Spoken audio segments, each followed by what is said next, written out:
یہ چیزیں ذہن نشین رکھیں کہ فرمایا وَإِن تُبْدُوا مَا فِي أَنفُسِكُمْ أَوْ تُخْفُوهُ يُحَاسِبْكُم بِهِ اللَّهُ.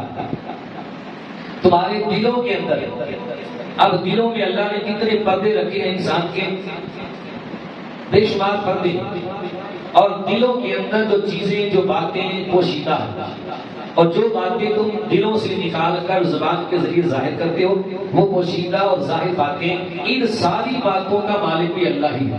ان ساری باتوں کا مالک بھی اللہ انہیں جانتا ہے. جو تم دل سے ظاہر کرو یا دل میں چھپاؤ انہیں اللہ جانتا ہے، اور تمہارے دل کی چھپی ہوئی اور ظاہر ساری باتوں کا اللہ قیامت کے دن یحاسبکم بہ اللہ، اللہ تم سے حساب لے گا. ہمیں دل کی باتوں کا بھی اور زبان کی باتوں کا بھی حساب دینا ہوگا. جب یہ آیت کریمہ نازل ہوئی تو بعد صحابہ کرام رضوان اللہ تعالی علیہم اجمعین، ان میں مولا علی شیر خدا رضی اللہ تعالی عنہ بھی موجود تھے. جب کہا گیا کہ تمہارے دل کی جو پوشیدہ باتیں فی انفسکم، انہوں نے اس سے مراد لیا کہ انسان کے دل میں جو وسوسے داخل ہوتے ہیں، انسان کے دل میں جو خیالات آتے ہیں، وہ خیالات بھی ان میں داخل ہیں.